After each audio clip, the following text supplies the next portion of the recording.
Swedish think tank has released a report warning against the modernisation of nuclear arsenals, regardless of decreasing warhead numbers. 9 states were in possession of a total of 14,000 nuclear weapons. The report also noted that Israel had 90 nuclear warheads, a country which has a long-standing policy of not commenting on its arsenal. Let's cross live now to Director of the Stockholm International Peace Institute, Research Institute, Dan Smith. Dan, thanks so much for holding on the line there. Just on that first point, how did you go about estimating the number of nuclear weapons in Israel's possession, given the country's silence on the matter? Well, there's more publicly available material than people often think, so we're able to estimate the amount of weapons-grade material they've got. We have a good idea of how much it takes to put a bomb of a certain size on a given missile, and then you just do the arithmetic.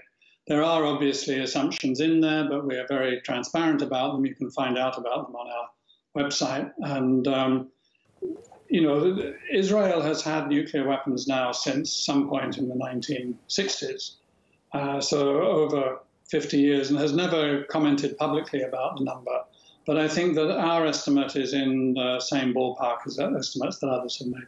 Why does Israel refuse to comment on its arsenal, and why won't it sign the Treaty on the Non-Proliferation of Nuclear Weapons? As far as I know, Dan, every other state in the Middle East has signed, is that right? I think so, yeah. Well, I mean, if they were to, that would be a kind of, that would be essentially illegal.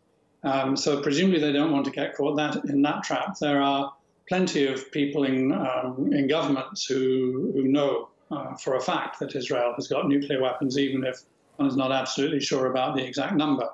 But Israel's strategy has always been one of promoting uncertainty about whether it has nuclear weapons.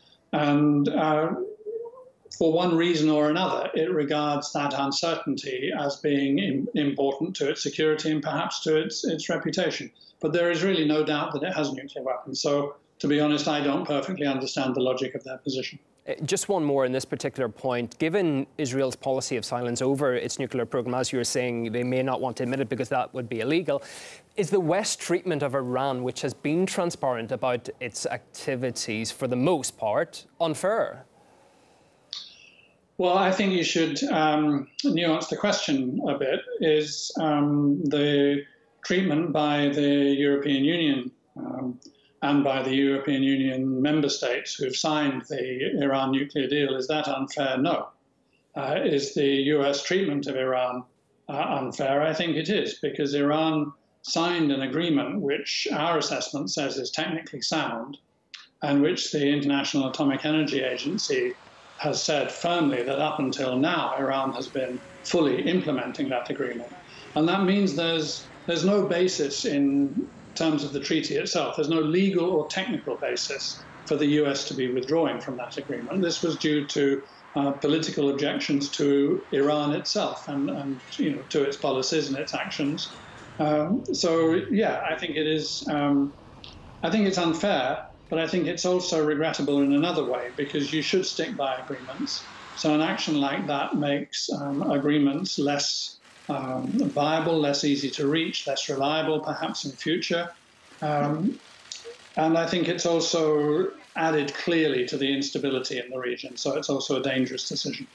Just on the big picture here, Dan, how alarmed are you by the fact that global powers are continuing, as you found out, to modernize their nuclear arsenals? Yes, I think that they are continuing to modernize means that the world which they envisage is one which continues to be nuclear armed. And I think one has to accept the logic that when nuclear weapons exist, there is a risk in some way that some may be used through misunderstanding, perhaps through error.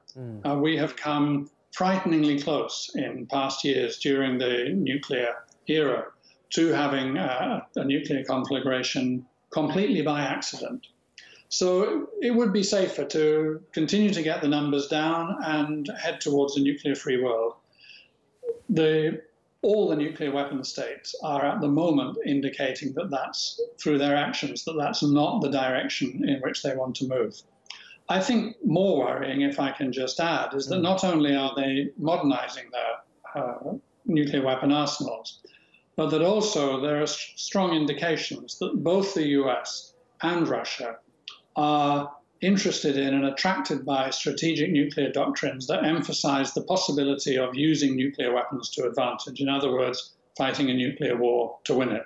That's not to say that either side is committed in any sense whatsoever to starting a nuclear war. It's not to say that a nuclear war is probable, but it does mean perhaps that the nuclear trigger is becoming a little bit more of a hair trigger than one would like.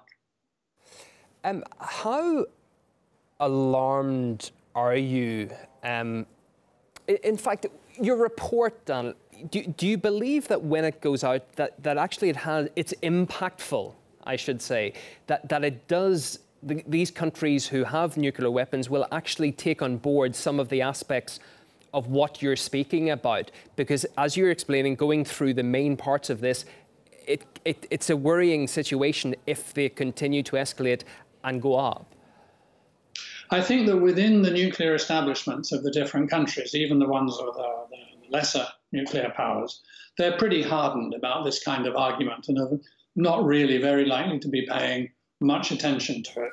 But I would hope that amongst the political world and amongst policymakers, opinion formers, influencers, that there can more easily be a recognition that we really are, we're playing with fire. I mean, lots of people over the past 70 or so years of the nuclear era have used different metaphors. The one which I always thought was the most kind of striking one is that we're standing up to our necks in a pool of gasoline in a dark cavern, and in order to see the way ahead, we're lighting a match. I mean, we really are playing with danger, and we have been lucky that there has been no nuclear conflagration.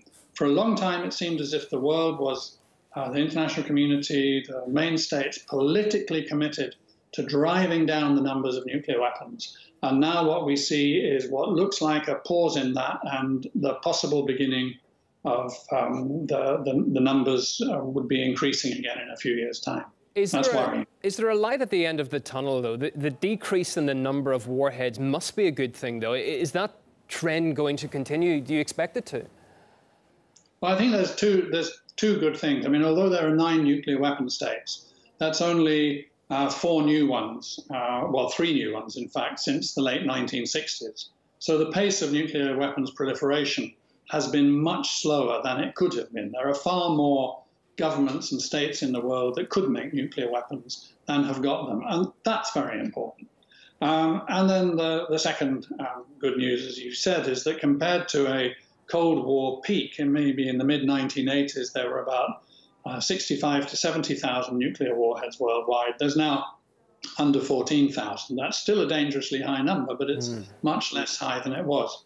So progress can be made. I guess we are in a position where we're never quite sure whether the American president means what he says at any one time. But President Trump has said that he wants to get a good, as he puts it, arms control agreement with Russia and with China.